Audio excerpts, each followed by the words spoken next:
Yuk, mulai yuk. Udah direkam. Bismillahirrahmanirrahim. Assalamualaikum warahmatullahi wabarakatuh. Waalaikumsalam warahmatullahi wabarakatuh. Selamat malam, salam sejahtera untuk kita semua. Ya, alhamdulillah hari ini kita diberikan kesempatan untuk menyampaikan materi dengan tema kode etik jaksa. Tugas ini untuk memenuhi salah satu tugas dari mata kuliah etika profesi yang diampu oleh dosen Bapak Denny Guntara, SHMH. Tugas ini disusun yang pertama oleh Saudara Anwaridin, yang kedua Adolf Yoga, yang ketiga Iskandar, yang keempat Rodiah, yang kelima Yansi Fadilah, dan yang keenam Yunita Yunistia. Tapi mohon maaf Pak Denny, ini Saudara Adolf tidak akan ada tugas yang tidak bisa ditinggalkan. Tapi alhamdulillah beliau berkontribusi dalam hal pembuatan baik itu makalah maupun PPT. Ya, untuk selanjutnya kami akan menyampaikan materi yang akan disampaikan oleh Saudara Iskandar. Saya persilahkan.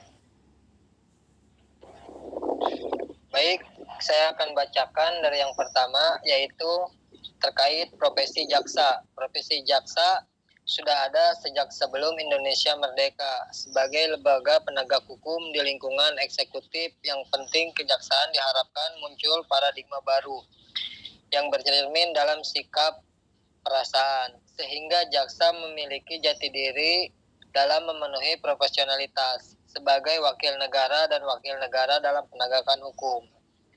Profesionalisme jaksa terhambat oleh masalah-masalah seperti independensi, pelanggaran kode etik, penurunan kualitas sumber daya manusia. Baik, selanjutnya akan dilanjutkan oleh Rodiah. Baik, terima kasih. Selanjutnya untuk syarat-syarat untuk dapat diangkat menjadi jaksa adalah 1. Warga negara Indonesia. 2. Bertakwa kepada Tuhan Yang Maha Esa. 3. Setia kepada Pancasila dan Undang-Undang Dasar Negara Republik Indonesia tahun 1945. 4. Berijazah paling rendah sarjana hukum. 5. Berumur paling rendah 25 tahun dan paling tinggi 35 tahun. 6. Sehat jasmani dan rohani. 7. Berwibawa, jujur, adil, dan berkelakuan tidak tercela. 8. Pegawai negeri sipil. Selanjutnya akan disampaikan oleh Yansi. Baik, selanjutnya kode etik profesi jaksa. Kode etik jaksa serupa dengan kode etik profesi yang lain, mengandung nilai-nilai luhur dan ideal sebagai pedoman berperilaku dalam satu profesi, yang apabila nantinya dapat dijalankan sesuai dengan tujuan akan melahirkan jaksa-jaksa yang memang mempunyai kualitas moral yang baik dalam melaksanakan tugasnya, sehingga kehidupan peradilan di negara kita akan mengarah pada keberhasilan. Selanjutnya dibaca sama Teh Yunita.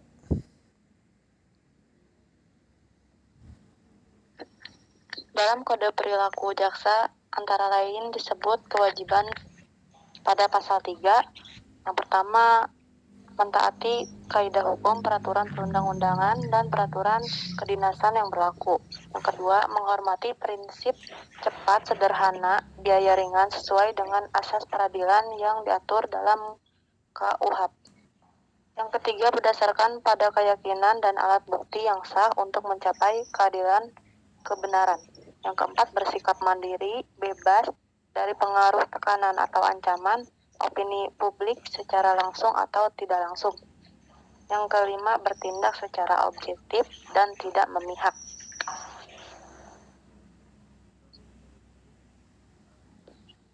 Dalam menjalankan tugas profesi jaksa, dilarang menggunakan jabatan dan atau kekuasaannya untuk kepentingan pribadi atau pihak lain, merekayasa fakta-fakta hukum dalam penanganan perkara, menggunakan kapasitas dan otoritasnya untuk melakukan penekanan secara fisik dan psikis, meminta dan atau menerima hadiah atau keuntungan, serta melarang keluarganya meminta dan atau menerima hadiah dan keuntungan sehubungan dengan jabatannya. Selanjutnya untuk kesimpulan akan dibacakan oleh Pak Ang.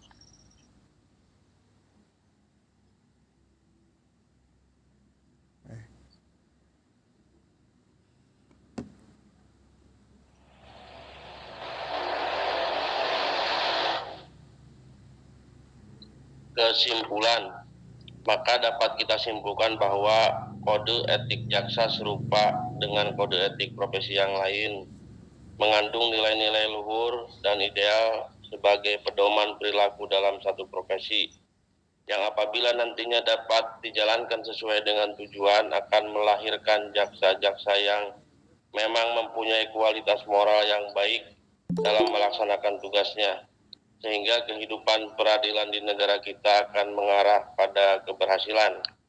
Demikian materi yang dapat saya sampaikan. Kami menyadari bahwa masih banyak kekurangan dari materi tersebut. Mudah-mudahan apa yang kami sampaikan ada manfaatnya, khususnya buat saya pribadi, umumnya buat kita semua. Saya tutup. Alhamdulillahirrahmanirrahim. Assalamualaikum warahmatullahi wabarakatuh. Waalaikumsalam warahmatullahi wabarakatuh.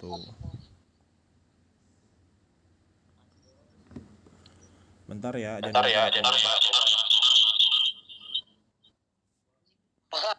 Mau dicek dulu hasil videonya.